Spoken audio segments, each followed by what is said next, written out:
Hello guys and welcome. This is your buddy Chukatron back at you again with a video review.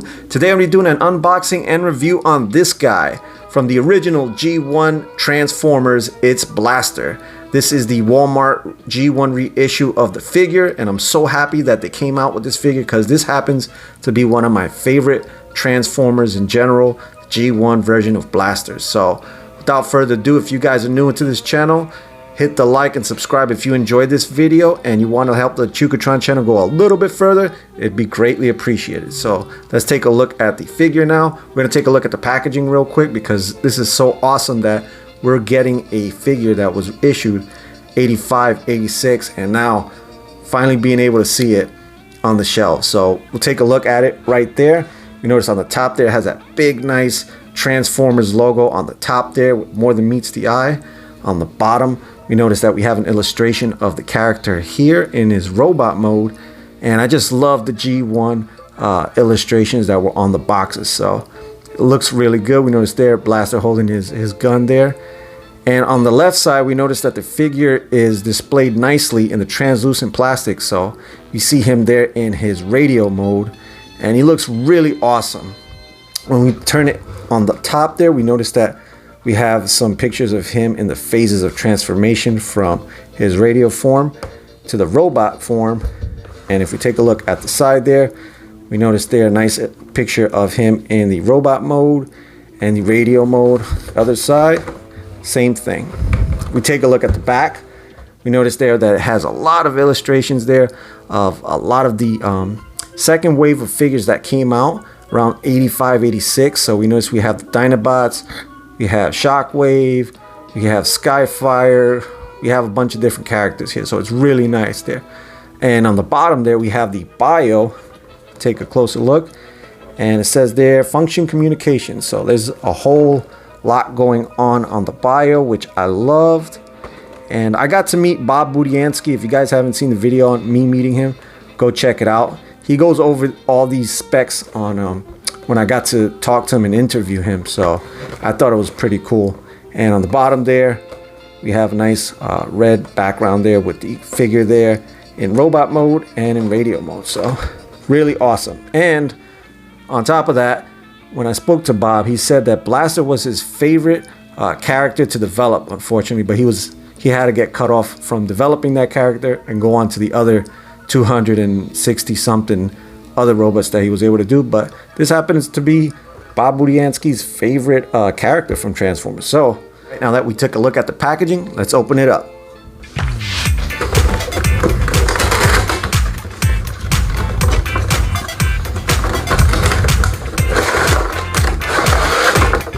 Okay, so here's a look at the figure with the inside bubble. We notice that he's nicely displayed there with one of my favorite accessories on any G1 Transformer is his blaster rifle. Love the design of that blaster rifle. So we got a clear look at it there, and we turn it around, see the back of it there. Not much going on, very simple. He does come with a colored pamphlet, very similar to the G1 figure, but I'm not sure if they actually look like this because this looks a little different from styling that I remember seeing on Transformers instructional pamphlets.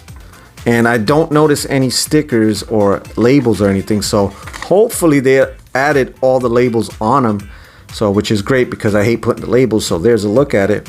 That's the instructional booklet on how to transform them, so I'm glad that I don't have to add any stickers. So here's a look at G1 Blaster that I have, and as you can see, he's really beat up, and I'm so glad that they came out with the figure now, because now I don't have to, worry about, I was going to actually invest in repairing him with all the pieces, which would have cost a whole lot more than just buying this one. So happy that they actually reissued this figure. So let's take him out of this and take a look at him. Alright guys, now that I have the figure out of the packaging, here's a look at him in the alternate mode. So it looks very similar. It is the G1 figure, and it looks great. It looks identical to the original G1 figure, so you don't have to be worried about the coloring's different because the coloring looks exactly the same. The plastic looks the same. It feels the same. We'll go over that. We noticed that it has the nice light gray on the sides there, black on the speakers on the top. On the center there, we have that nice bright red plastic, and on the center we have the bright yellow for the tape deck. We have 4 buttons in the front. If we notice there, it has the eject, off, and play molded right into the plastic there. When we press the eject button, the tape deck does open up and you can put the cassette bots right in there. So I still have mine, so I'll show you how it looks and how it goes on there. If you press the off button, that does nothing. We press the play, it'll stay locked in like originally. You put it in a tape deck, you press the play button, stays locked in until you press the stop. So that's pretty cool. On the bottom here, we have the nice rub logo. So if we put our finger there, take it off, we notice that the Autobot logo is shown there. So that looks really good. Has that nice bright reflective Autobot logo on the front. And I'm so glad, because I'm not sure if you had to put stickers on this originally or if it came already on the figure. If you guys know, let me know, because I never owned it in the packaging or whatever. So I owned it because I bought it from somebody all beat up. But I'm glad I got this figure, because now I can replace that one. So there that is. And we notice we have some detailing there with the on-off switch. On the side there, we have the tuning button. For those who don't know, back in the day, you would have to tune it manually with your finger if you had a radio back then. For all you young kids that got all the iPods and all that, this is how it looked like to have a radio. And if you had something like this, you were just like the coolest guy. All right, we'll take a look at the sides there. We do have some molded detail there. And on the other side, top there, and on the back, we do have all these Japanese Takara and Hasbro. Now, this is really nice. It says here, Hasbro 1984, Takara Co. Limited 1984. So it has the original stamp from the original 1984 toy, which the last reissues that came out from Walmart, they didn't have that. It said 2017 or whatever. So there you have the actual year on there. So that's really nice. Look out here, it says output, 8 ohms, earphone, and on the bottom, it's pretty much it. So there it is in its alternate mode, and I think it looks really awesome.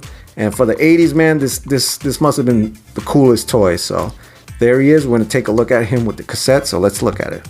All right, guys. So as I was saying, I still have some cassettes that I bought from a guy for like 20 bucks way back in like maybe 20 years ago. And he was getting rid of his old toys, and I ended up buying all of the cassettes. And he ended up having all the good Autobot cassettes for blasters. So I'll start with the Lion. I forgot this guy's name, but we'll open up the tape deck and we'll put that guy right in there.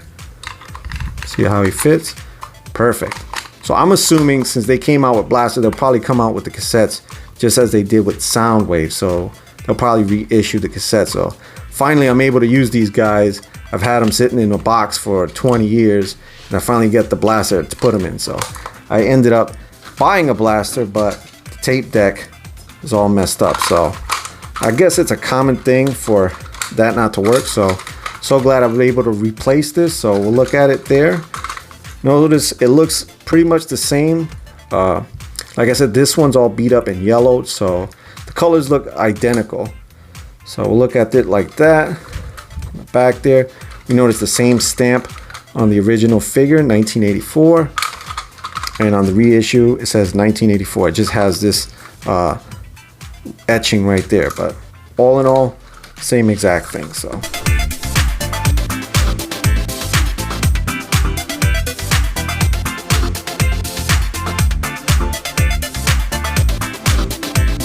All right, let's do the transformation. So first what we want to do is go on the top here where the handle's at. Push that all the way to the right, and it slides that part off the other side.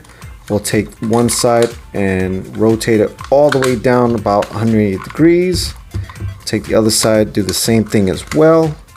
We'll take that upper thigh and just push it in like so. Do the same thing on the other side. And what we could do here is just slide the handles right on the side of the legs. We'll do the same thing on the other side. And on the bottom here, we take the bottom speaker, we rotate that down 90 degrees. And the other side as well. Those will be the feet. And you see it does have the labels on the bottom there, which is great. Don't have to do anything with that. Next up, we'll take the sides right here. We can actually pull that out a little bit. and rotate it 90 degrees like so. What we can do next is take the arm, pull the bottom part like so, that'll become the arm. Do the other side like so, and we can just squeeze that right back into the torso area. Next up, what we can do here, we notice these tabs that are sticking out on the side. Push them down like so. Other side, same thing. Take this part here, rotate it 90 degrees, and we notice that you have the hands. And last but not least, what we'll do on the top here is rotate that 90 degrees around 180 degrees, and bam, there is Blaster in his robot mode. Let's take a closer look at him. Looking at the head sculpt there's a look at his head, and you notice that he doesn't look like the G1 cartoon head, because obviously the figure came out first, and assuming that this probably would have been harder to animate, they just gave him a new face for the cartoon. So there's his face there. We notice that he does have that silver metallic paint on the face. His eyes are painted in that metallic yellow color. He has that nice detail on his face there, on his mouth. On the side there, we notice we have some detailing on his helmet area. And let me see if I can get a closer look at it. Right there, right there. Notice the chest area, we do have the same cassette deck that we saw earlier in his alternate form. On the shoulders, we have some stickers there with some detail. On the side, on the chest area, that's exactly the same. Notice the arms, very simple. Everything's very simple. This is a G1 figure we're talking about, and for those who are looking at it and be like, oh, this thing looks really dorky, this toy was awesome. And I remember seeing it as a kid in like little shops and stuff. I'm like, man, that toy is cool. So compared to a lot of other G1 figures, this one is really cool compared to all the others. So look at the hand there. He does have the detail of the fist, and it's pretty much the same thing on his alternate mode. On his legs, nothing has really changed. So there's the back of him, and he looks very bricky. I love it. One of my favorite figures of all time in Transformers. Take a look at the articulation now. Obviously he's a G1 figure, so he probably has like 3 points of articulation, but we'll go and we'll take a look at it. So his head can rotate 360 degrees. Can have him tilting up like that. That's a part of the transformation. His arms can rotate 360 degrees. Can pivot a little bit right there. Again, the transformation. His hands can rotate 360 degrees, which is really nice.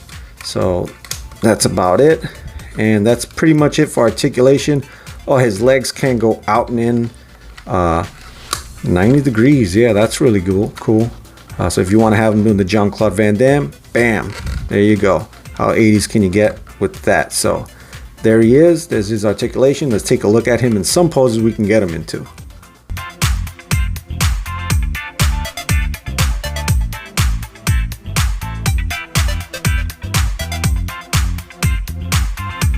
Alright guys, let's take a look at his one and only accessory, which is his blaster rifle.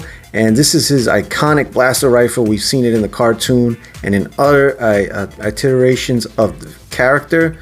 He does have this blaster in pretty much all the other series. If you see even with Blaster, he's got this gun. So notice there it has a really nice detail on the front, on the center section. It has this very iconic hole right through the gun, so that goes straight through. And on the back there, it does have that shoulder rest there and a hole there on the back. So I'm not sure if any of this stuff has anything to do with, like, it can go and port into some other G1 figures or anything. But if you guys know, let me know. So there it is. We can attach it onto his hand, and it fits perfectly. So glad I don't have to go and rebuild or buy one for, you know, all the pieces, because that gun right there is really expensive. If you guys don't have that gun and you went to go on eBay and try to buy it, that's probably the most expensive thing on the G1 Blaster. So great that they actually came back out with this figure, because I don't have to buy the gun separately now. So thanks a lot, Hasbro and Takara, you guys are awesome. So there's a look at G1 Blaster. One thing I forgot to mention is how large the figure is. He's one of the largest G1 figures from the line, so he towers above Optimus Prime and most of the other Autobots. But this is G1, and scaling is for wusses. Alright guys, so there's my unboxing and review on the Walmart reissue of G1 Blaster. All in all, I love this figure. I give it a solid 10 out of 10. definitely worth picking up if you're any form of Transformers collector. So, till next time, this is Chukatron signing out, saying peace, love, harmony, God bless. Thank you guys for watching. If you enjoyed this video, chances are you'll enjoy another one. Hit the subscribe and notification bell for more Chukatron content.